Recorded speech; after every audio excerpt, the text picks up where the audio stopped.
are dealing with the wrong person.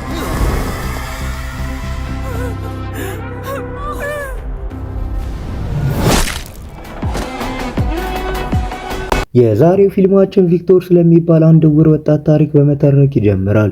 ምንም እንኳን ቪክቶር ማየት ባይችልም ሰዎች በትግል ሜዳዎች ላይ ሲወራረዱና ሲጮሁ ለመስማት ወደዛ መሄድ ይወዳል። ወሲም የሚባል ጓደኛው ሁልጊዜ አብሮት ይሄዳል። ይህ ጓደኛው ለቪክቶር እንደ አይኑ ማለት እንችላለን። የፊልሚያው ዙር ሲያበቃ ሁለቱም አብሮ መጓዝ ይጀምራሉ። ቪክቶርም ለወሲም ወሬውን ያወራለታል። ድንገት ጓደኛው ከጎኑም ይጠፋል። ቪክቶርም በአንድ መኪና ላይ ይጋጫል። ጓደኛውን ፍለጋ ወደ ኋላ ሲመለስ በወሲም አስክሬን ላይ ይሰናከላል። በዛም ጓደኛው የመጨረሻ ትንፋሹን ሲተነፍስ ያገኘዋል። ቪክቶር ይህንን ሁሉ ለፖሊሶች እየተናገረ እንደሆነ እንረዳለን። ጓደኛውን የገደለው ሰው እዛ አካባቢ እንደነበር ለፖሊሶቹ ይነግራቸዋል። ማንንም ሰው ሲነካ የአካሉን ቅርጽ በቃሉ እንደሚይዝ ያስረዳቸዋል። እንዲሁም የማንንም ሰው ጠረን ካሸተተ ወዲያውኑ እንደሚለይ ይነግራቸዋል። ያ ሰው እኔ ባለሁበት በማንኛውም ቦታ ቢመጣና ሽታውን ካሸተትኩት ወዲያውኑ አውቀዋለሁ።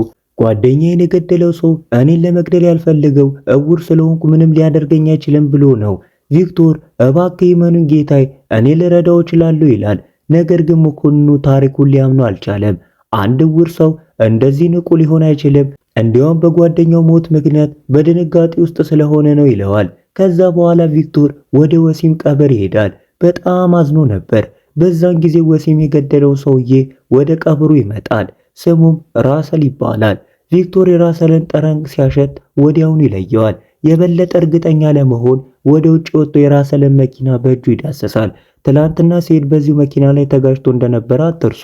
ስለዚህ መኪናውን ሲነካ ዝርዝር ነገሩን በሙሉ አወቀ። ራሰልም ይህ ልጅ ለእነሱ ትልቅ አደጋ ሊሆን እንደሚችል ይረዳል። ቪክቶርም ለጓደኛው ለኢሳ ደውሎ ሁሉንም ነገር ሊነግራት ሲል የራሰል ሰዎች ቪክቶርን ጠልፈው ወደ ራሰል አባት የኬሚካል ፋብሪካ ይወስዱታል። የራሰል አባት ስሙ ቶኒ እንደሚባል እንረዳለን። እርሱ ትልቅ ነጋዴ ነው፣ ግን በተመሳሳይ ጊዜ ፈለገውን የሚያደርግ ወንጀለኛ ነው። ራሰል ለቪክቶር እንዲኖር ከፈለገ የሆነውን ነገር ሁሉ እንዲረሳ ይነግረዋል። ቪክቶር ግን የጓደኛውን በቀል መቼም ቢሆን እንደማይረሳ ይመልስለታል። ስለዚህ ራሰል እንዲህ ይላል፣ እንግዲያውንስ አሁን ትሞታለህ። አስክሬኑን በፍጥነት እንዲበሰብስና እንዲጠፋ ወደ ኬሚካል ውስጥ እንዲጥሉት ለሰዎች ትዕዛዝ ይሰጣል። ይህ ሁሉ እየሆነ እያለ ይህ አውሬ የሆነ ራሰል ድርጊቱን በቪዲዮ ይቀዳዋል። ይህም የአእምሮ በሽተኛ መሆኑን ያሳያል። ከዛም አስክሬኑን ወስደው የትም ቦታ እንዲጥሉት ለሰዎቹ ይነግራቸዋል። በኋላም ከነርሱ የባሰ የአእምሮ በሽተኛ የሆነውና መግደል እንደ መዝናኛ የሆነለት አባቱን እናየዋለን። ወደ ልጁ ዘንድ ሄዶ እንዲህ ይለዋል፣ ሌላ አዲስ ሰው እንደገደልክ ሰምቻለሁ፣ ግን እንደነገርኩ የፈለግከውን አድርግና አትጨነቅ። እኔ ከኋላ ነኝ። ለዴቭ ለቀኝ እጁ ምንም አይነት ማስረጃ እንዳይተው ጥንቃቄ እንዲያደርግ ይነግረዋል። ይህ ልጅ ዴቭ የነሱ ታማኝና ቀኝ እጃቸው እንደሆነ እንረዳለን። ከዛ በኋላ የቪክቶር አስክሬን አንድ ቦታ ይጥሉታል። ስለ ቪክቶር ቤተሰብ ያወራሉ። እርሱም ሁለት ወንድሞች እንዳሉት ይናገራሉ። የመጀመሪያው ፒተር ነው። እርሱ ከአባቱ በኋላ የቤተሰቡ ራስ ነው። ነገር ግን ነገሮችን በዲፕሎማሲያዊ መንገድ መያዝ የሚወድ አስተዋይ ሰው ነው። ሁለተኛው ወንድም ደግሞ በጣም አደገኛ ወንጀለኛ ነው። ገና በልጅነቱ ብዙ ችግር ይፈጥር ስለነበር አባቱ ከሀገር አስወጥቶት ነበር። የዚህ ወንጀለኛ ስም ማርኮ ይባላል። ከዚህ በኋላ የቪክተር ቤተሰቦች የቀብር ስነ ስርዓትን ያካሂዳሉ። ወንድሙ ፒተር ብቻውን ተቀምጧል። በሆነ ነገርም በጣም አዝኗል። በተመሳሳይ ጊዜ ማርኮ ዓለምን ሊያናውጥ ስለሚችል ምንም ነገር እንዳያውቅ ይፈልጋል። ወደ ኋላው ጊዜ ተመልሰን ቪክቶርን ሲያበሳጩት የነበሩትን የቡድን አባላትን ሲደበድብ እናያለን። ይህም ልጁ ምን ያህል ጨካኝ እንደሆነ ያሳያል። በመንገዱ ላይ የመጣን ሁሉ እንደ ሊጥ ይጠፈጥፋል። ይህም ደግሞ እርሱ ጀግና ስለሆነ የታወቀ ነው። ስለዚህ እሱ የሚሰነዝረው አንድ ቦክስ ወይም አንድ እርግጫ ሰውን ወደ ሌላ ሀገር ቢወረውር የሚያስደንቅ አይደለም። ዋናው ነገር ሁሉንም በኃይል ማሸነፉ ነው። ቤተሰቦቹ ችግር መፍጠሩን ሲያውቁ ይቆጣሉ። ነገር ግን ከሁሉም ሰው ጋር ጠብ ስላለው ምን ማድረግ እንዳለባቸው ግራ ይገባቸዋል። ምናልባት ከጠላቶቹ አንዱ በቤተሰቡ ላይ በቀል ሊወስድ ይችላል ብሎ ይፈራሉ። በኋላም ቪክቶር ከእርሱ ጋር ሊቀመጥ ይሄዳል። እነዚህ ያለፉ ታሪኮች መሆናቸውን እንዳትረሱ። በዚያም ወንድሙን በጣም ይወድ እንደነበረ እንረዳለን። ፒተር ግን ሁልጊዜ ጮህበት ነበር። ልጁ ቪክቶር እንደ እርሱ መጥፎ እንዳይሆን በፊቱ እንዳያጨስ ይነግረው ነበር። በአሁኑ ጊዜ በቤት ውስጥ ያሉ ልጆች በሙሉ በቪክቶር ሞት አዝነዋል። አዋቂዎች ወደ ቤተ ክርስቲያን ይሄዳሉ። ፒተርም ስለ ወንድሙ ለመናገር ይቆማል። ወንድሙም ንጹህ ልብ ያለው ደግ ሰው እንደነበረ ይናገራል። የገደለውም ሰው ልብ የሌለው አውሬ እንደሆነም ይገልጻል። ቶኒ በሰዎች መካከል ተቀምጧል፣ ግን ስለሌላው ደንታ የለውም። ድንገት ጀግናችን ማርኮ በሙሉ ግርማ ሞገስ ይገባል። የወንድሙን አስክሬን ወይም የተረፈውን ነገር ወዳለበት ሳጥን ይሄዳል። በጣም አዝኗል። ከዛም ማይክሮፎኑን ይዝና እንዲህ ይላል። ስለ ወንድሜ ደግነት ንግግር ለማድረግና ለማብራራት ጊዜ የለኝም። ነገር ግን በወንድሜ ሞት እጁ ያለበትን ማንኛውንም ሰው እንደምገድል ልነግራችሁ ፈልጋለሁ። እዚያ ያሉት ወንጀለኞች በሙሉ በጣም ይጨነቃሉ። ጀግናችን እየቀለደ እንዳልሆነ ይረዱታል። ፒተር ግን በወንድሙ ላይ ቆጣና ምን እያደረክ ነው ብሎ ይጠይቀዋል። ፒተር ለማርኮ እንዲህ ይለዋል፣ እመነኝ፣ እንደ ድሮ ችግር ለመፍጠር ካሰብ ምን እንደማደርግ ታያዋለህ። ተጨማሪ ረብሻ ስለማይፈልጉ ከዚህ ነገር እንዲወጣ ይነግረዋል። ማርኮም የሞተው ወንድሙ የገዛ ደሙ መሆኑንና ለፒተር ቃል ደንታ እንደሌለው ይመልስለታል። እንዲህም ይላል፣ ሁላችሁንም ቃል እንደገባሁላችሁ የወንድሜን ደም እመልሳለሁ። የገደሉትንም ውሾች በሙሉ እበቀላለሁ። አንተንም ሆንክ ሌላ ማንኛውም ሰው በመንገድ ላይ ሊቆም አይችልም። ፒተር በዚህ ጠባይ መላ ቤተሰቡን የምታጠፋ ይመስልሃል? ይለዋል። ወደ መጣበትም እንዲመለስና ጉዳዩን እርሱ ራሱ እንደሚይዘው ይነግረዋል። ነገር ግን ጀግናችን በቀላሉ አይመለስም። ምክንያቱም የፒተርን ንግግር ለመስማት በሚያስብበት ጊዜ እንኳን የሟች ወንድሙ የቪክቶር ምስል በየቦታው ይታየዋል። ይህንን ሲያስታውስ በቀል ውስጥ ያለው እሳት ይበልጥ ይነዳል። ፒተር በበኩሉ ወንድሙ እብድ እንደሆነና የቪክቶርን ደም ለመመለስ ማንኛውንም ነገር ለማድረግ ዝግጁ መሆኑን ስለሚያውቅ ይፈራል። በተመሳሳይ ጊዜ ኢሳ በቪክቶር ሞት በጣም አዝናለች። አብሮ ያሳለፏቸውን ቀናት ታስታውሳለች። በኋላም ቶኒ ከፒተር ጋር ስብሰባ ያደርጋል። ቶኒና አጋሮቹ በሙሉ ከፒተር ጋር የሥራ ግንኙነት እንዳላቸው እንረዳለን። ቶኒ እንዲህ ይለዋል፣ እግዚአብሔር ለወንድሜ ይዘንለት። ምንም እንኳን አንድም ቀን አይቼው ባላቅም በጣም ወዶ ነበር፣ ግን በአጠቃላይ ከሙታን ይልቅ በሕይወት ያሉ አስፈላጊ ናቸው ይላል። አሁን በወንድሜ ላይ የሆነውን ነገር የሚያስረሳ አዲስ ስራ ይዤ ልመጥቻለሁ ይለዋል። ፒተር እንዲህ ሲል ይመልስለታል፣ ምንም ነገር አልፈልግም፣ ምክንያቱም አሁን ፖሊሶች ወንድሜን የገደሉትን ውሾች እንዲያገኟቸው እየረዳው ነው። ቶኒ እንዲህ ይላል፣ ልጄ ሆይ አንተ ትልቅ ነጋዴና ስም ያለ ሰው ነህ። ወንድምህን የገደሉ ሰዎች በእርግጠኝነት በደንብ ያውቀዋል። አንተም በደንብ እያወቁ ወንድምህን የገደሉት ደግሞ ካንተ በበለጠ አደገኛም ስለሆኑ ነው። እንደ ወንድሙ እንዳያልቅ ከእነርሱ ጋር ጠብ ውስጥ እንዳይገባ ያስጠነቅቀዋል። ድንገት ጀግናችን ማርኮ ጥሶ ይገባል። ቶኒ ልጄ ራሰለው ወንድማችሁን የገደለው ሰው የሚፈልገው ሲል ማርኮ ይሰማዋል። ማርኮም እንዲህ ይላል፣ ልጅህን ከጎን አቆየው፣ እኛ ለምንም አንፈልገውም። የወንድሜን ደም እንዴት እንደምመልስ እኔ ራሴ አውቀዋለሁ። ስራን በተመለከተ ደግሞ የወንድሜን ደም ሳይመልስ ስራ እንጀምርም። ቀጥሎም በነገራችን ላይ እኔ ትዕግስት የለኝም፣ ንግግሬን ደግሜ አልናገርም ይላል። ከሰውየው አጋሮች አንዱ ለማርኮ ሊጠነክረው ሲሞክር ማርኮ ፊቱን ከጠረጴዛ ጋር ያጋጨዋል። በፊቱ አንድ በአንድ ከመጨረሳቸው በፊት ቶኒ ሰዎቹን እንዲቆጣጠር ይነግረዋል።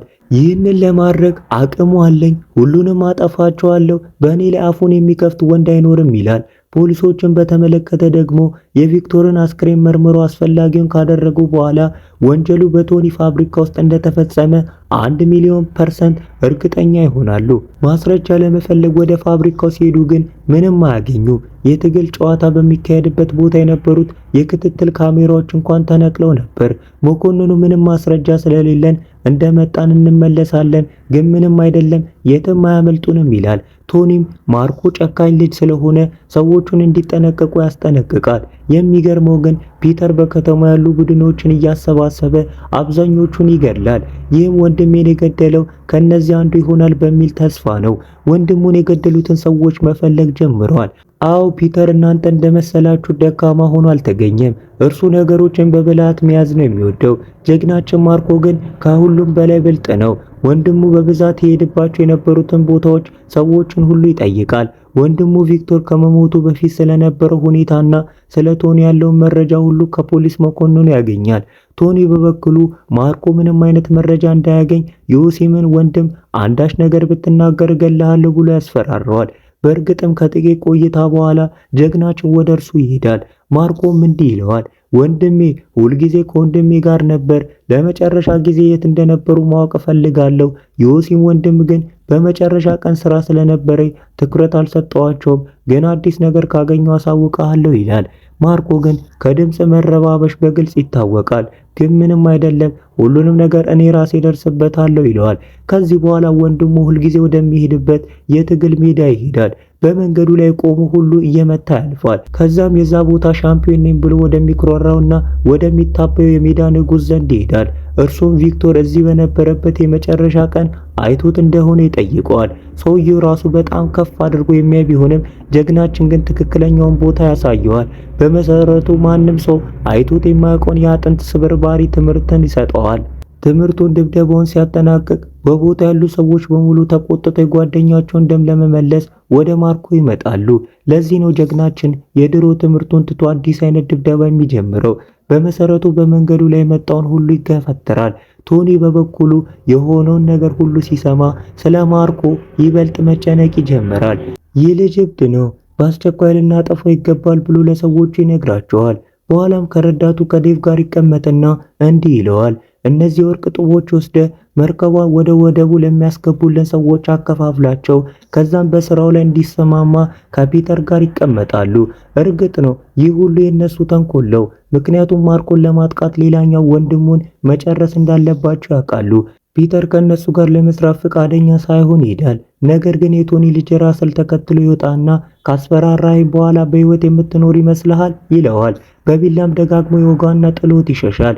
ከጥቂት ቆይታ በኋላ ጀግናችን ወንድሙን ለመጠየቅ ወደ ሆስፒታል ይሄዳል። ቶኒ እዛው ነበር። ፒተር በህይወት መኖሩን ያስደንቀዋል። ምክንያቱም ፒተር ከነቃ ሁሉንም ነገር ይናገራል። ይህም ቶኒን በጣም ያስጨንቀዋል።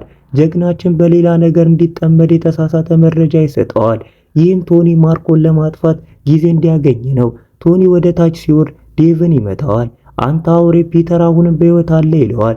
ዶክተሮቹም ደህና እንደሚሆን ነግረነዋል። ቶኒ ዴቭን እኔ አንተን ከመግደሌ በፊት አሁን ሄደ ማርኮን ግደለው ይለዋል።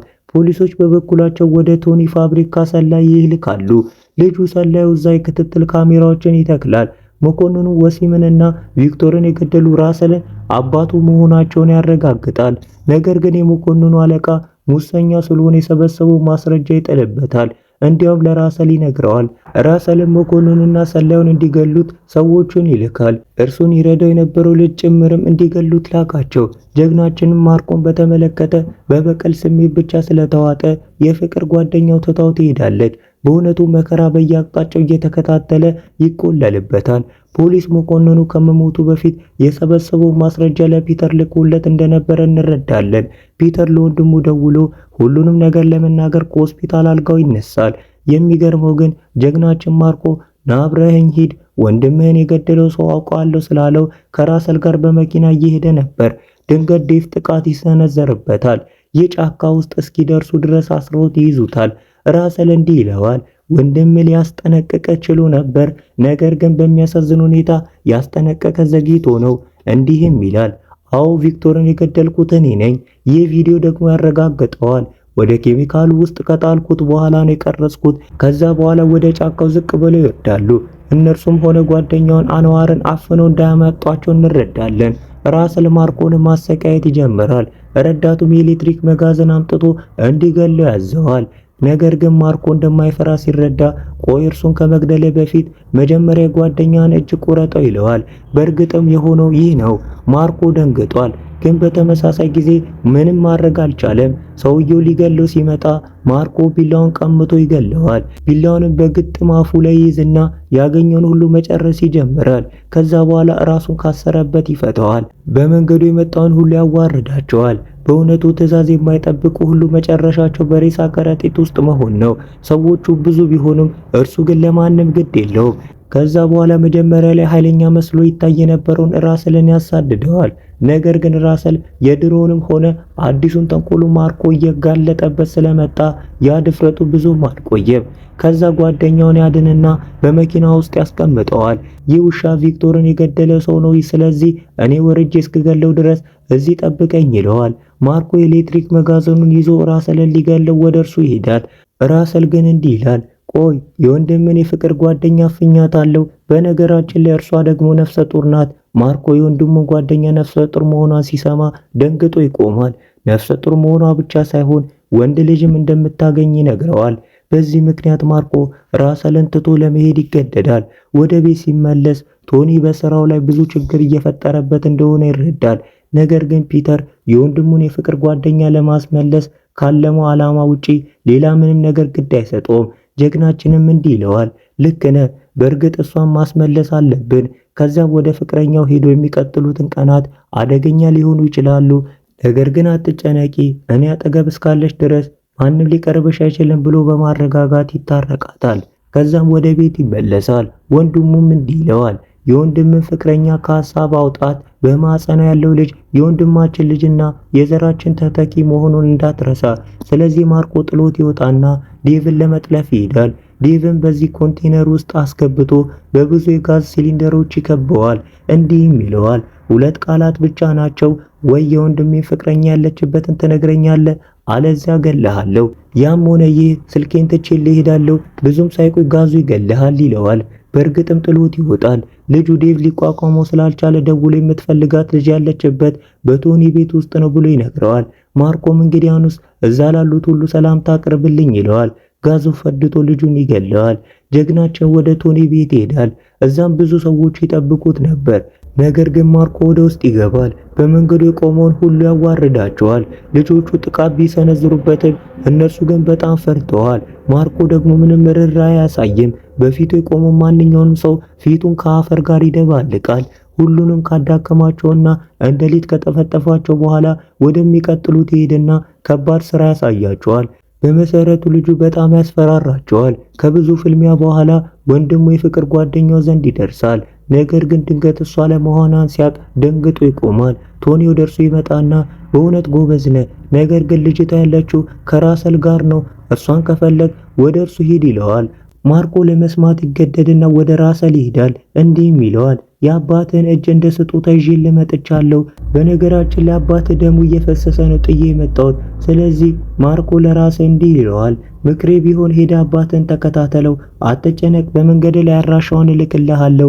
የወንድሙን የፍቅር ጓደኛ ማስለቀቅ ችሏል። በነገራችን ላይ ማርኮ በእውነት የቶኒ አድራሻ ይልክላቸዋል። እነርሱም ግን እዛ ሲደርሱ በሩን ከከፈቱት በአባቱ ላይ ኬሚካል እንደሚፈስና መሳሪያም ራሱን እንደሚወጋው ይረዳሉ። በመስኮትም በኩል ገብቶ ሊፈቱት ይሞክራሉ። ድንገት ግን ከወንበሩ ስር ቦምብ እንዳለ ሰውየው ከቆመ ሁሉም እንደሚሞቱ ይረዳሉ። እዚህ ጋር ጀግናችን ራሰል በጣም ደንታቢስ በመሆኑ አባቱን እንዲህ ይለዋል፣ ነገሩን ለራስህ ተወጣው። ከወንበሩ ላይ ከተነሳ ደግሞ ራስን የምበጣጠሰው እኔው ነኝ።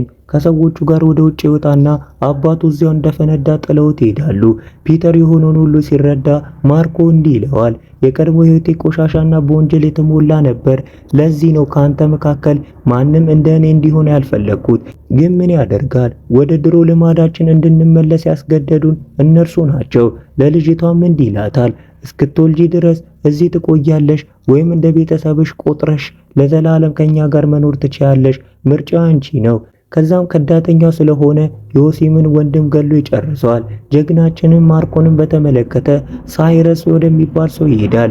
ይህም የራሰል ወንድም መሆኑን እንረዳለን። ሳይረስ የሆነውን ነገር ሲያውቅ በማርኮና በቤተሰቡ ላይ በቀል ለመውሰድ ይወስናል። ጀግናችን በጣም ተጨንቃ ፈርታ ከነበረችው ፍቅረኛ ጋር ተቀምጧል። እርሱም አይዞሽ ሁሉም ነገር መልካም ይሆናል ብሎ ያረጋጋታል። በዛን ጊዜ ኢሳ ወደ እነርሱ ትመጣለች። ወንድም ከመሞቱ በፊት ወደ አንድ ስልክ ቁጥር እንደደውል ነግሮኝ ነበር፣ ያ ቁጥር ያንተ መሆኑን አወቅኩ ትለዋለች። ያም ሆነ ይህን ሳጥን ትቶልሃል። ሳይረስ ለማርኮ መረጃ መሰብሰብ ይጀምራል። ቤቱን ለማጥቃት የተመቸ ጊዜ ኢሳ የምትወልድበትን ቀን እንደሆነ ይወስናል። ምክንያቱም ሁሉም በእሷ ተጠምዶ ስለሚቆዩ በእርግጥም የምጥ ቀና ይመጣል። ሁሉም ስለ ኢሳ ተጨንቀዋል። ሳይረስም ግማሽ ሰዎቹ ወደ ቤት እንዲገቡ ያደርጋል። እርሱ ግን በትክክለኛው ሰዓት ለመግባት ይጠብቃል። ነገር ግን ፒተር በመንገዱ የመጡበትን ሰዎች ሁሉ ይፋለማል። ማርኮ ማንም እንዳይደርስባት ከኢሳ ጋር ፎቅ ላይ እንዲቆይ አድርጓት ነበር። እውነቱን ለመናገር ፒተር ሰዎቹን እንዴት መያዝ እንዳለበት ስለሚያውቅ ማንም አጋዥ አያስፈልገውም ነበር። ነገር ግን የተቀሩ ሰዎች ቤቱን በጥይት ያንበሻብሹትና ቦምብ ይወረውሩባቸዋል። ወደ ውስጥም ሲገቡ ፒተርን በቁጥጥር ስር ያውሉታል። ማርኮም የራሳቸውን መሳሪያ እየቀማ ይጨርሳቸው ይጀምራል። ይሁን እንጂ የተቀሩት የሳይረን ሰዎች ቤተሰቡን ይቆጣጠራሉ። ያገኙትንም ሰው ሁሉ ይገላሉ። በእውነቱ በየቦታው ጭፍጨፋ እየሆነ ነው። ሳይረን ማርኮ መቆጣጠር ይጀምራል። ከእርሱም ይበልጥ ጠንካራ ሆኖ ይታያል። ከዛም የኢሻን ቦታ ለማወቅ ያስፈራራቸዋል። ነገር ግን የኢሻን የህመም ጩኸት ይሰማል። ወደዚያም ሄዶ በዙሪያ ያሉትን ነርሶች በሙሉ ይገላል።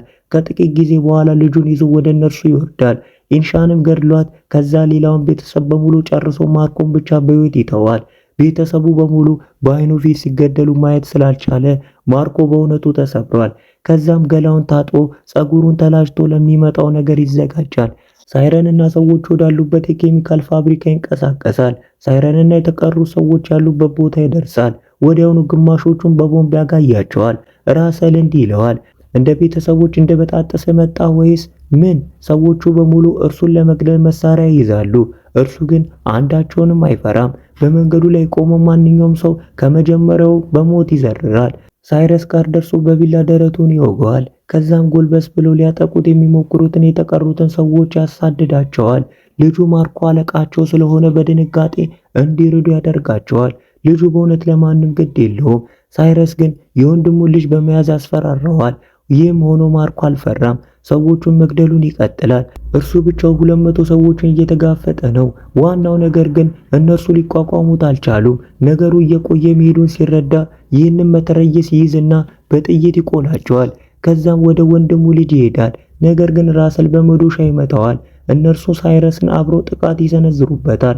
ማርኮ ግን ሂሳቡን ለማወራረድ መጀመሪያ በራሰል ይጀምራል። በጣም በሚያሳዝን ሁኔታም ይገለዋል። ሳይረስ እንዲህ ይላል፣ ወደ እኔ ለመቅረብ ካሰብ የወንድምን ልጅ በዚህ ኬሚካል ውስጥ ጨምረዋለሁ። ነገር ግን ማርኮ በዛቸው አለመደንገጡ ያስገርመዋል። ሳይረስ አንዳች ነገር ለማድረግ እንኳን ከማሰቡ በፊት ማርኮ አንገቱን ይቆርጠዋል። የወንድሙንም ልጅ ማዳን ችሏል።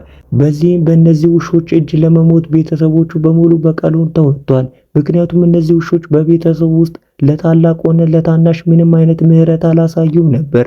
በእነሱ ላይ የሆነው ነገርም ከድርጊታቸው አንጻር ሲታይ በጣም ትንሹ ነው። ከዛ በኋላ የወንድሙን ልጅ ለማሳደግ ይወስናል። ዓመታት ያልፋሉ። ማርኮ በዚህ ቦታ ቆሞ ንጹህ አየር ሲተነፍስ ትንሽ አድጎ ከነርሱ ጋር ያለውን የወንድሙን ልጅ እናየዋለን። ድንገት እነዚህ መኪኖች ወደ እነርሱ ዘንድ ይገባሉ። ማርኮ ደንግጧል። እርሱን ለመግደል እየመጡ እንደሆነ ያውቃል።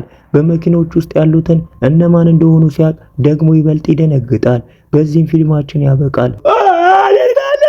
አደርጋለሁ ተስፋ ሰብስክራይብ እንደምታደርጉኝ አድርጉኝ። ሰብስክራይብ አድርጉኝ። እስቲ አድርጉ። ወገንታት አድርጉ እንጂ እንዲህ ማንጨካከን